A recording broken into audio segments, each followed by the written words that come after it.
ushobora kwakwa ubusamuragwa n'Imana iguhoye ibyaha.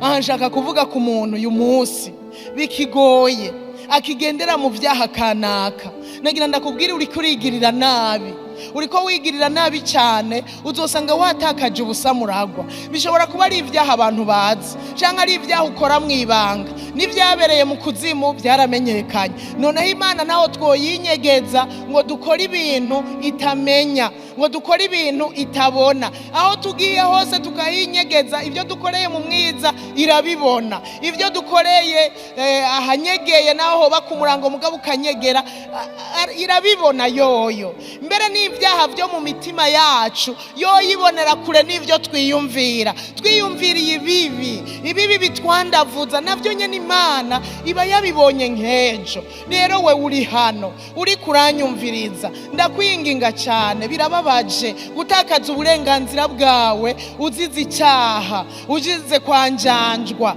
uzize gufata ibintu minenegwe. Birababaje. Sindanakwifurije gutakaza uburenganzira bwawe kubwo kubinyagwa n'umuntu akurenganije. Ivyo biragahera, uze wame wisengera, ntihakagira umuntu azonyaga uburenganzira bwanje. Ribisengesho ryawe rya buri munsi, ntihakagira umuntu anyaga uburenganzira bwanje. Biragahera mu izina rya Yesu. Kandi tutabaye maso usanga babukunyata, ukaza gufyura amaso itongo wari ufitiye uburenganzira yagiye kera, inzu wari ufitiye uburenganzira yagiye kera, ugasanga ibintu wari ufitiye uburenganzira barabikunyaze byaragiye. Ivyo tubigaruza amasengesho, ivyo nukuguma turi maso dusenga, ntihagira abatunyaga mu izina rya Yesu. Ariko iki kintu cyo kunyagwa, cyo kwakwa uburenganzira bwawe ari Imana ibikwatse, uwabiguhaye. Burya uburenganzira bwacu bwose buva ku Mana. Ivyo wowe ufise ku burenganzira ni kubera Imana. None uvyatswe n'Imana, uwundi azobigusubiza ninde? Uwatswe uburenganzira n'Imana ntibikunda.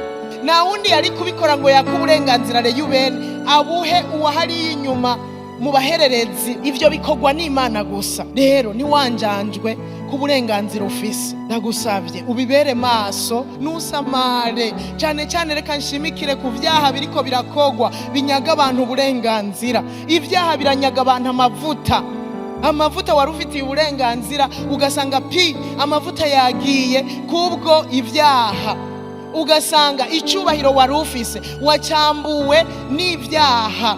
Burya ivyaha biratuma unyagwa icubahiro, naho wowe ubikora abantu batabizi, uzusanga abantu bagusuzugura mu buryo bumwe cyangwa ubundi, ugasanga nukubera ivyo vyaha ukorera mu ibanga atanu